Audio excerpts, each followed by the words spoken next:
سلام بچه‌ها، وقتتون بخیر. خیلی خوشحالم که بعد از تقریبا 13 روز امروز در خدمتتون هستیم تا یک آپدیت دیگه از شرایط بازار با هم دیگه داشته باشیم. طی این مدت به دلیل اختلالات اینترنتی که وجود داشت، خیلی از بچه‌های تیم دسترسی به اینترنت نداشتن و ما نمیتونستیم به شما خدمت رسانی انجام بدیم. اما اگر پیام‌های کانال تلگرام رو مشاهده کرده باشید، گفتیم که کسانی که اشتراک‌های کانال‌های VIP مجموعه هگزو رو داشتن به صورت رایگان 3 ماه دیگه هم به اشتراکشون اضافه میشه و اشتراکشون تا 3 ماه دیگه هم تمدید میشه. یعنی اگر فردی اشتراک مثلا 3 ماه داشته، الان اشتراکش میشه 6 ماه به صورت رایگان. حالا یک نکاتی اینجا وجود داره که میخوایم در این تحلیل با هم دیگه بررسی کنیم و بیشتر از این که این ویدیوی ما تحلیلی باشه، داخلش نکات آموزشی وجود خواهد داشت براتون. یعنی ضمن اینکه بازار رو تحلیل میکنیم، نکات آموزشی بسیار زیادی هم بهتون خواهیم گفت. خب خدا رو شکر جنگ به اتمام رسید و خبر خیلی خوبی برای بازارهای مالی بود و میتونست اگر جنگ ادامه دار میشد فاجعه‌ای در بازار به وجود می آورد و حالا خدا رو شکر که به اتمام رسید و کسی هم موافق جنگ نیست. حالا اینجا میخوام یه سری نکات رو بهتون یاد بدم.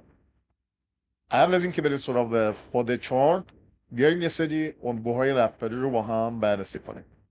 ما میگیم تکنیکال از کجا شکل میگیره؟ از اینکه ما میگیم که الگوی رفتاری که در گذشته بوده در آینده هم میتونه تکرار بشه. خب چه الگوی رفتاری در جنگ وجود داره و شما چطور میتونید قبل از اینکه یک جنگ رخ بده مطمئن بشید که مثلا قرار اسرائیل به ایران حمله کنه یا ایران به اسرائیل حمله کنه یا آمریکا بخواد به ایران حمله کنه یا هر کشور دیگه.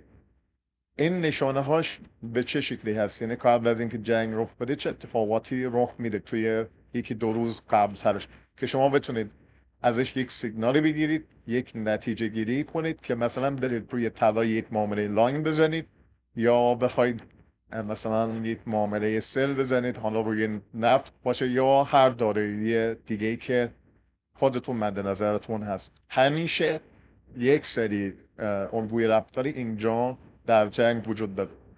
قبل از اینکه این رو بگم یا الگوی رفتاری در بازار رو بهتون نمایش میدم و بعد میریم سراغ این موضوع. ما میگیم که همینجا توی چارت در تایم فریم روزانه بیت کوین دیده میشه. میگیم که بعد از هر حرکت شارپی در بازار میتونه یک حرکت شارپی در جهت مخالفش وجود داشته باشه. میگیم میتونه. خب اینجا نگاه کنید، یک کندل شارپی بزرگ نزولی ما اینجا داریم و بعدش یک حرکت شارپی صعودی بعدش در جهت مخالف این نزول رخ داده. نمونه این تو زندگی هم وجود داره. فرض کنید که یک فرد کارمند هست و موجودی حسابش 100 میلیون تومان هست. خب این فرد زمانی که بیاد و بهش 5 میلیارد تومان در بانک مثلا هدیه داده بشه و برنده بشه، چه اتفاقی میفته؟ موجودی حسابش به شدت رشد میکنه و میره بالا. حالا این 5 میلیارد تومان داره. چه اتفاقی بعدش میفته؟ احتمالاً همونطوری که خودتون در دنیای اطرافتون شاهد بودین، بعد از اینکه یک فردی به پول زیادی میرسه سریع میره خونه میخره، ماشین میخره و اون چیزایی که دوست داره رو میخره. خب بعدش چه اتفاقی میفته؟ موجودی حسابش کم میشه. یعنی بعد از اینکه یک حرکت شارپی در بالانس حسابش رخ داد، یک حرکت شارپی در جهت مخالفش رخ میده و سریع این رو برداشت میکنه. پس این الگوهای رفتاری میان و تو چارت خودشون رو به نمایش میگذارن. در دنیای جنگ شما میخواید یک سیگنالی بگیرید و بدون چه اتفاقی میفته. قبل از اینکه یک کشوری به کشور دیگه حمله کنه، این اتفاقات رخ میده. معمولا مثلا فرض کنید زمان که اسرائیل میخواست به ایران حمله کنه، چه اتفاقی افتاد؟ هند اومد و گفت که شهروندانش از ایران بهتر خارج بشن و آمریکا اومد سفارتش رو در عراق یه سری از کارکنانش رو گفت که بهتره برن و خیلی از خانواده های کارکنان رو دست سفارت های اطراف ایران آمریکا گفت که بهتره که از اونجاها برن. یعنی شهروندانشون رو از اون کشور تخلیه میکنن و میگن که شهروندانشون از ایران برن. این زمانی که مثلا یک روز دو روز قبل از اینکه جنگ اتفاق بیفته این خبر میاد همیشه و یک تیکه دیگه هم آقای ترامپ اینجا اضافه کرد. چه چیزی آقای ترامپ اومد گفت که تا زمانی که مذاکرات به اتمام نرسیده به اتمام نرسیده من گفتم که اسرائیل به ایران حمله نکنه. اول اینو گفتم. بعدش اتفاقی افتاد، اومدن شهروندانشون رو خارج کردن، شهروندانشون رو از ایران و سفارت هایی که در کشورهای اطراف ایران وجود داشت خارج کردن و بعدش ما شاهد این بودیم که جنگ رخ داد و اسرائیل اولین حمله رو به ایران انجام داد. و یک نکته دیگه هم اینجا وجود داره، زمانی که سومین علامتی که وجود داره و قطعیت رو میاره اینه که کشورهای منطقه مثلا عراق، اردن و سوریه میان حریم هوایی خودشون رو میبندن و حریم هوایی بسته میشه. چرا حریم هوایی بسته میشه اینو در ادامه براتون میگم.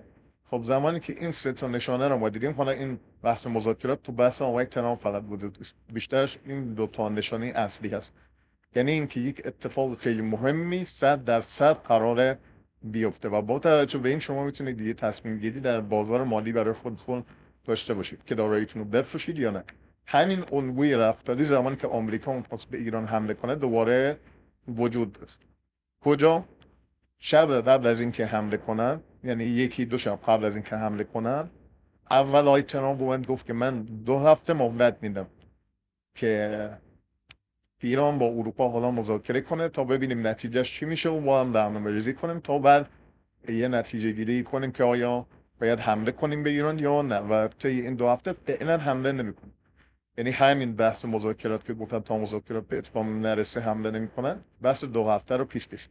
دوباره چه اتفاقی افتاد؟ علامت دوم، دوباره هند اومد و همین موضوع خارج شدن شهرونداش رو تاکید کرد و همین بحث خروج شهروندان کشورهای دیگه اومد و راه افتاد. حالا چرا هند؟ ما این رو علامتی قرار میدیم برای جنگ چون هند تقریبا میشه گفت متحد با آمریکا هست و حمایت از اون انجام میده. و سومین اتفاقی که افتاد چی بود؟ همین بحث حریم هوایی و تمدید بسته شدن حریم هوایی و اینکه توی یه سری از کشورهای اطراف ما هم این حریم هوایی دوباره بسته شد، یعنی به غیر از اون عراق و سوریه و اردن. خب بعد از این چه اتفاقی افتاد؟ فرداش به ایران حمله کردن. خب پس این نشانه ها رو شما مد نظر خودتون داشته باشید. حالا زمانی که ایران می‌خواست به قطر حمله کنه چه اتفاقی افتاد؟ دوباره همین ها رو قطر اومد و به خیلی از کارکنانش گفتن که میتونید شما امروز رو برید دورکاری در خونه بمونید یا اگر میتونید برید داخل پناهگاه. آمریکا اومد گفت که شهروندانش و کارکنانش در سفارت ها بهتره برن داخل پناهگاه. و بعدش چه اتفاقی افتاد؟ حریم هوایی قطر بسته شد و 1-2 ساعت بعد ایران حمله خودش رو انجام داد. حالا این نشونه ها رو گفتم مد نظرتون داشته باشید. حالا خیلی ها هم میان میگن که ایران خب پایگاه خالی رو زد. خب این جنگ، این خاله بازی نیست که قبلش باید اطلاع بدن و همونطوری که آمریکا اومد و به تأسیسات فوردو حمله کرد. اگر دقت کرده باشید، حالا من خودم شخصا رفتم و عکس‌های هوایی رو از وبسایت‌های مختلف نگاه کردم طی این 12-13 روز و این کاملا صبح و شب چشمم به اخبار بود و داشتم اخبار رو پشت سر هم دنبال میکردم. اگر خودتون برید عکس‌های هوایی رو نگاه کنید می‌بینید که تقریبا از 2 روز قبل شروع میکنن به خالی کردن تأسیسات هسته‌ای در شهرهای مختلف و حتی فوردو رو هم میان درش رو خاکریزی میکنن. خب این قبل از اینکه جنگ میشه این اخبار رو به گوشه همدیگه میرسونن و به این علت هست که مثلا ایران میخواد به پایگاه آمریکا در قطر حمله کنه، با قطر روابط خوب داره، باید بگی که حریم هوایی قطر بسته بشه و اگر حریم هوایی قطر بسته بشه خیلی واضحه که میخوان به اونجا حمله کنن و وقتی چنین چیزی واضحه اونا هم پایگاه هوایی خودشون رو خالی میکنن. چرا؟ چون که اگر حریم هوایی قطر بسته نشه ایران چند تا موشک به قطر میفرسته و بعد قطر هم پدافندهاش رو روشن میکنه برای اینکه این موشک ها رو دفع کنه. حالا 7 تا 10 تا هواپیما هم این وسط وقتی که حریم هوایی بسته نشده باشه دچار آسیب میشن، سقوط میکنن و شما بعد شاهد این هستین که 10 تا کشور دیگه هم میان این وسط جنگ میگن که چرا شما هواپیماهای ما رو زدید و شهروندان ما رو کشتید، ما باید بیایم و تلافی کنیم و یه جنگ جهانی رخ میده. برای همین حریم هوایی رو باید اطلاع بدین که بسته بشه تا کشورهای دیگه هم نیان درگیر نشن و افراد بیگناه این وسط کشته نشن. این یک موضوع واضحه، این خال بازی نیست. و اینکه ایران به پایگاه آمریکا حمله کرد فقط بحثش این بود که ما اگر شما کاری انجام بدید در تقابلش ما هم حمله ای انجام خواهیم داد. و چرا دوباره ترامپ حمله نکرد؟ به این دلیل بود که رأی کنگره رو نداشت و توی اون حمله اولی که به ایران انجام داده بود رأی کنگره رو نداشت. همون حمله اول هم بدون اجازه کنگره بود و دستور جنگ صادر میشد اگر حمله دوم انجام میشد و این 100% نیاز بود که تایید کنگره رو داشته باشه. همین امروز هم ما خبر این رو داشتیم که ترامپ چرا گزارش حمله خودش به ایران رو به کنگره ارائه نداده. حالا از این بحث خارج میشیم. خودتون هم شاهد بودید بعد از اینکه ایران به پایگاه آمریکا حمله کرد ترامپ چه توییت هایی زد. داخل کانال تلگرام گذاشتیم که برداشت یه توییت زد که هر کسی که میگه تأسیسات هسته ایران از بین نرفته اون دروغگوه، نه من حمله کردم، من از بین بردم. اگر یک فردی مطمئن بود که از بین برده چنین ادبیاتی رو به کار نمی برد که همه دروغ میگن فقط من راست میگم و بعدش درخواست آتش بس نمی کرد. یعنی اونها اگر میتونستن هم سعی میکردن رژیم رو در ایران تغییر بدن و قدرت این رو نداشتن که نه. حالا به دلایل اینکه در ایران میخواد هرج و مرج ایجاد بشه یا فلان که هزار یک بحث وجود داره. و بعد از حمله ایران آتش بس رخ داد. حالا نتیجه آتش بس این شده که قیمت بیت کوین هم یه حرکت سعودی رو از خودش نشون داد و اگر بریم تایم فریم هفتگی میتونیم نوسانات این 2 هفته رو اینجا مشاهده کنیم. زمانی که جنگ شروع شد این کندل نزولی با بادی تغییر رو داشتیم که میتونست بازار رو به سمت لول های پایین تر ببره، اما با خبر صلح یک کندل صعودی بسیار خوب ما اینجا مشاهده کردیم. حجم نقدینگی که این بالا وجود داره خیلی بیشتر از نقدینگی هست که در این سطوح پایین تر وجود داره. یعنی قیمت میتونه جذب بشه به سمت این نقدینگی ها و روند صعودی که ما خواهیم داشت در ادامه بسیار منوط هست به این که در تایم فریم ماهانه ما یک کلوز خیلی خوب در این ماه داشته باشیم. اگر تحلیل ماه گذشته رو دنبال کرده باشید اونجا گفتیم که به احتمال زیاد ما اینجا در این ماه یک کندل شارپی صعودی خواهیم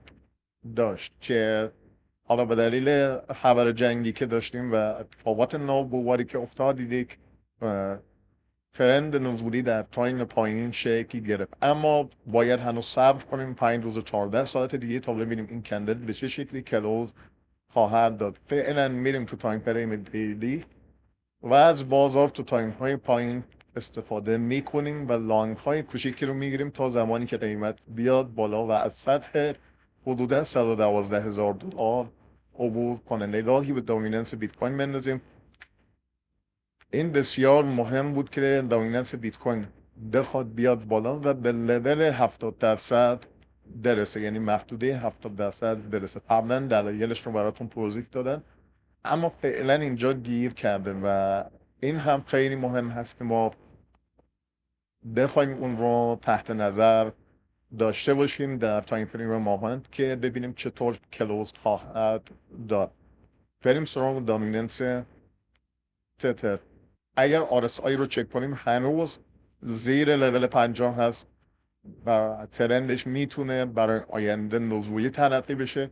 وقتی میریم تایم فریم هفتگی رو بررسی میکنیم اینجا نکته خیلی خوبی رو در چارت میتونیم مشاهده کنیم، اینکه اگر این کندل هفتگی ما به این شکل بخواد کلوز بده یا بیاد پایین تر کلوز بده میتونه تأییدیه خوبی برای این باشه که دامیننس تتر بخواد در ادامه نزول پیدا کنه و بازار کریپتو به دلیل رابطه معکوسی که به دامیننس تتر داره یک صعود خیلی خوب رو به ما نشون بده. از کندل هفتگی دامیننس تتر هم برای ما بسیار مهم هست. یک نکته آموزشی خیلی عالی هم اینجا میخوام بهتون بگم. دقت کنید اینجا برگشته داریم و به نسبتی که تجمع مووینگ های 250 رو داریم یه پول بک زده و این مووینگ های یک مقاومتی برای قیمت شدن، اما اینجا یک فضای بسیار عالی تری رو داریم.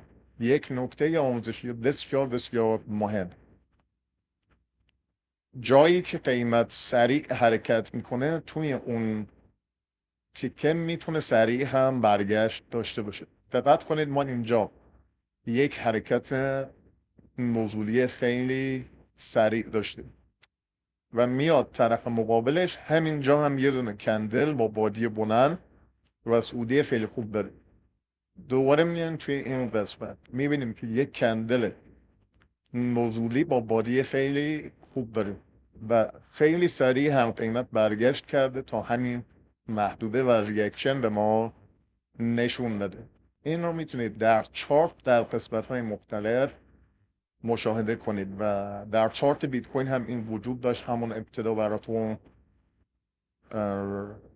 میتونم این رو بیارم، یعنی ابتدای روند صعودی ما این رو داشتیم. دقت کنید اینجا یه دونه کندل نزولی داریم، همین قسمت رو خیلی سریع چارت برمیگرده بالا. اینجا چارت سریع میره بالا، همین تیکه سریع برمیگرده. این یه چیز 100% نیست بگیم 100% در همه مواقع این اتفاق خواهد افتاد. یک نکته آموزشی که باید این رو در ترید هاتون لحاظ کنید. دوباره این تیکه رو اگه دقت کرده باشید قیمت سریع اومده پایین و همین تیکه رو سریع برگشت به بالا داشته. حالا در تایم فریم هفتگی بیت کوین اگر کسی میخواد وارد بشه و ریسک کنه میتونه، حالا اگر میخواد سرمایه گذاری کنه و هنوز وارد مارکت نشده میتونه با 1% خیلی کم، مثلا 10% از 100% که میخواد در بیت کوین وارد بشه، یعنی مثلا شما $100,000 سرمایه دارید، از این $100,000 مثلا میخواید 40,000 تاش رو وارد بیت کوین کنید، میتونه این 40,000 تا رو فعلا 10 تا 20% رو وارد کنید و استاپت رو این پشت بذاری در بازار اسپات، میگم نه فیوچرز، و این ریسک رو انجام بدید. میتونه این ریسک معقول باشه ولی بهتره اینه که صبر کنیم تا از $112,000 مارکت عبور کنه. با توجه به ریزشی که داشتیم آلت کوین ها هنوز نتونستن خودشون رو ریکاوری کنن به اون شکل. شاخص آلت کوین ها رو میریم مشاهده کنیم، هنوز آلت کوین ها به اون شکل نتونستن خودشون رو ریکاوری کنن و همونطور که بیت کوین دیدید برگشته بود به این سطح، آلت کوین ها نتونستن درگردن و به اینجا برسن و هنوز فعلا عقب هستن. پس بهتره که صبر کنید تا بیت کوین از $112,000 عبور کنه، بعد وارد مارکت بشید. اگر هنوز وارد مارکت از گذشته نشدید یا میخواید یه درصدی رو اضافه کنید.